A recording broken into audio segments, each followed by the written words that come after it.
Bizde olsa кичине жамгыр себелеп өтүптүр эртең менен. Азыр болсо бир буюмду алганы келатат. Бул буюмду баарыңар переживать этип көрдүңөр эле. Кече сразу кечинде койдум, жууп тазалаганыман бери тартып койдум. Рахмат. YouTube'га өтүп толугун көрүпсүңөр. Ошол холодильнигим сразу кетип атат.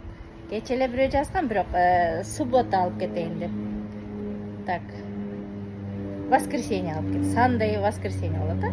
Воскресенье алып кетейин деп. Андан кийин мен айттым, сатылбай калса алып кете бересиң. Бирок бул сатылып кетиши мүмкүн.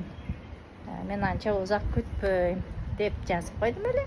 Азыр келатат, уже жолдобуз дейт. Буюрса, кайсы буюмду сатып атам? Мына жанагы холодильнигибизди $40 койдум. Наличка алып келет экен десем, бул дагы картага которсом болобу дейт. Хорошо, келе бер. Дети. Ушу кошунанын ушу жери жакпайт да мага, ушу жерчи. Ушуга бир күнү жаңы пойлук алып келип берет окшойм. Көчөдөн тапканман.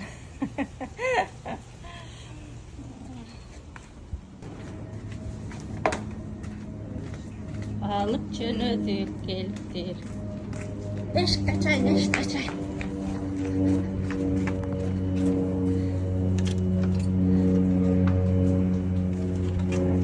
Çıkıyor. Kotarбай турат, я kotarasın. Arkasından koysa.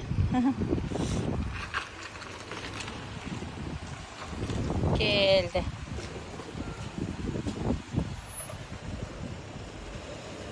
Sekin.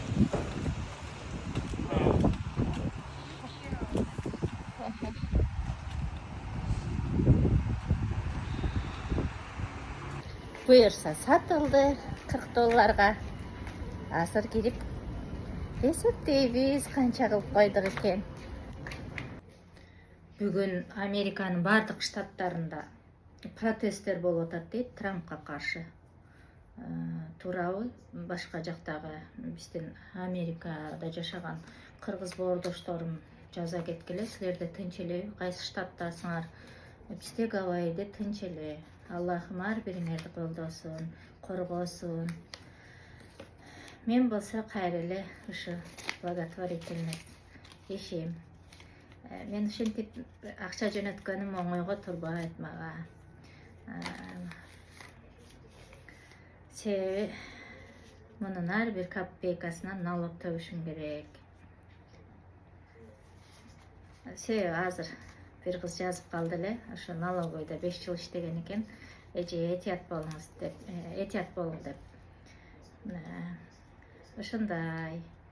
Аллахка шүгүр, баарын тактана алып кетем. Ар бири ушу $1000 болгондо налогун чыгарып турушум керек.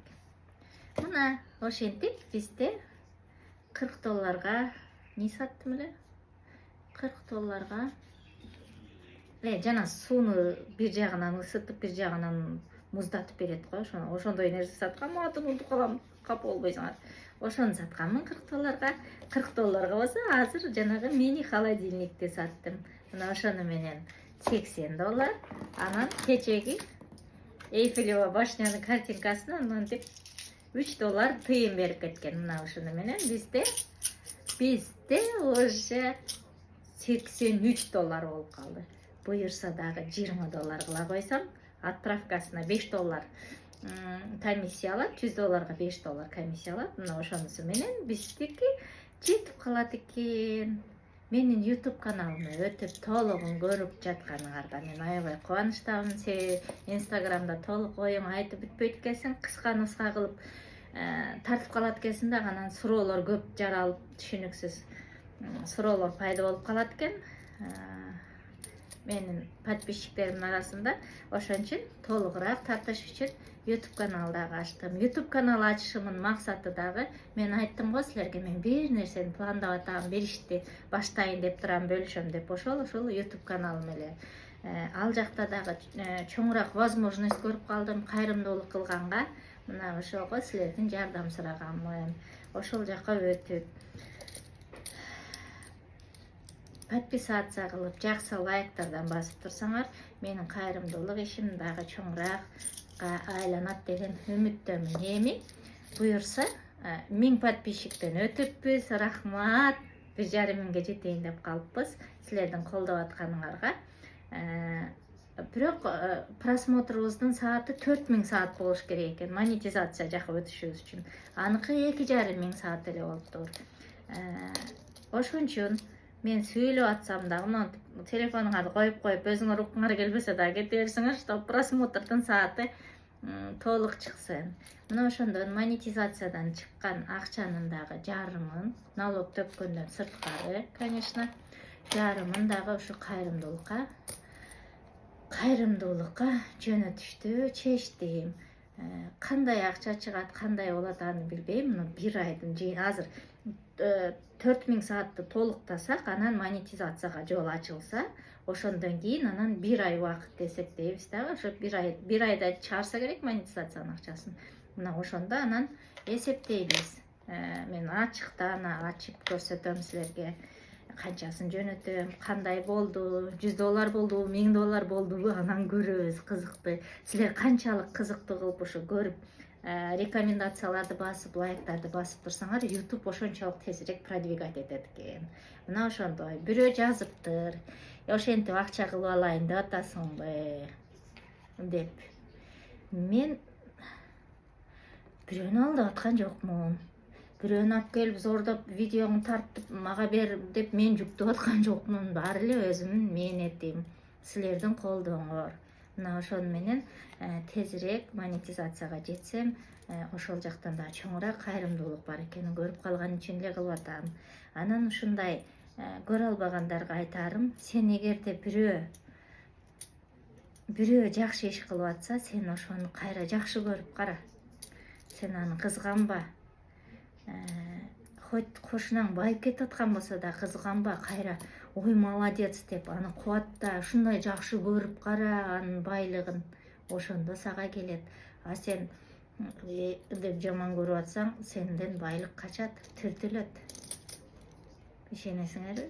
Кадимкидей качат сенден. Мына ошондой. Дагы бирөө жазыптыр. Американы эле сүйлөй бересиң. Мен Американы мактап сүйлөп аткан жокмун. Мен просто жашаганымы, көргөнүмү көрсөтүп сүйлөп атам. Конечно, мен үчүн биякта жүрсө эле Кыргызстан сеники болуп калабы?